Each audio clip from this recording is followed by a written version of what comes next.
अदा अवां जेको फेसबुक अकाउंट हिन वक़्तु हलायो था पिया तव्हांजे मोबाइल में, जेको मोबाइल आहे हुन ते जेको फेसबुक अकाउंट खुलियल आहे उहो हैक आहे। छा तव्हांखे अलावा ॿियो बि केरु इस्तेमालु करे थो, उहा असांखे कीअं ख़बर पए जेको असांजो फेसबुक अकाउंट आहे असांखे अलावा ॿियो किथे केरु पियो थो इस्तेमालु करे। सफ़ा आसान तरीक़ो त तव्हांखे हर शइ वाज़े करे ॿुधाईंदासीं 1 मिंट में। थोरो तवजो ॾिजो। फेसबुक खुलींदा, फेसबुक खुलण खां पोइ कुंड ते तव्हांखे 3 लाइनियूं ॾेखारिजनि थियूं, उन ते क्लिक करे जेको थोरो हेठि हलिया वेंदा हिते सेटिंग्स ऐं प्राइवेसी ऑप्शन नज़र ईंदो तव्हांखे।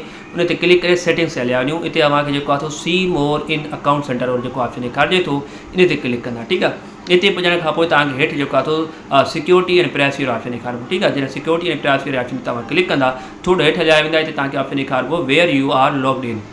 इन ते क्लिक करण खां पोइ अव्हांजे साम्हूं सभु जो सभु मोबाइल अची वेंदा, जिते अव्हांजो फेसबुक अकाउंट जेको तव्हां हिन महिल हलायो था पिया उहे सभु कहिड़ी मोबाइल ते खुलियल आहे, सभु मोबाइल ते उनजा नाला लिखिजी अची वेंदा।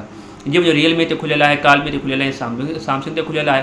ऐं जीअं मां ॾिसां थो त बाबा सैमसंग ते चलो मां खोलियो आहे, रियलमी ते मां हलायां थो पियो, कालमी ते को ॿियो दोस्त हलाए थो, जीअं तव्हां थी सघे थो तव्हां वटि बि ईअं अचे।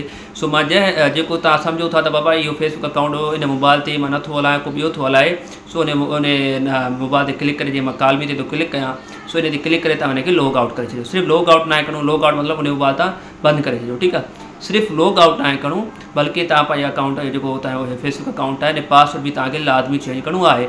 सो लॉग आउट करण खां पोइ तव्हां थोरो पोइ ते वेंदा, साॻियो ई ऑप्शन सिक्योरिटी ऐं प्राइवेसी वारो जेको तव्हांखे साॻियो ऑप्शन ॾेखारिजे थो इन ते तव्हांखे क्लिक करिणो आहे।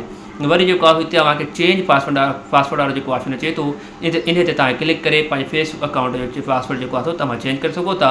पर इहा ऑप्शन जेको दॿो ॾेखारिजे थो, बॉक्स ॾेखारिजे थो, हिते तव्हांखे पंहिंजो पुराणो पासवर्ड, उन खां पोइ तव्हांखे नओं पासवर्ड वरी तव्हांखे साॻियो ई नओं पासवर्ड लिखी करे कंफर्म करे छॾंदा। इन खां पोइ फेसबुक अकाउंट जेको पासवर्ड आहे चेंज थी वेंदो ऐं तव्हांजो फेसबुक अकाउंट सिक्योर यानी महफ़ूज़ थी वेंदो। सो हीअ ज़रूरु तव्हां पंहिंजे फेसबुक अकाउंट जी सेटिंग चेक कयो ऐं पंहिंजे फेसबुक अकाउंट जो जेको पासवर्ड आहे उनखे चेंज करे छॾियो। सो हे वरी वीडियो वरी बि तव्हांखे कोई न तरीक़ेकार में काथे मसइलो अचे तव्हां कोड फॉक्स विझी सघो था। अॼु वीडियो में एतिरो ई, बाक़ी दुआ में यादि रखंदा। अल्लाह हाफ़िज़।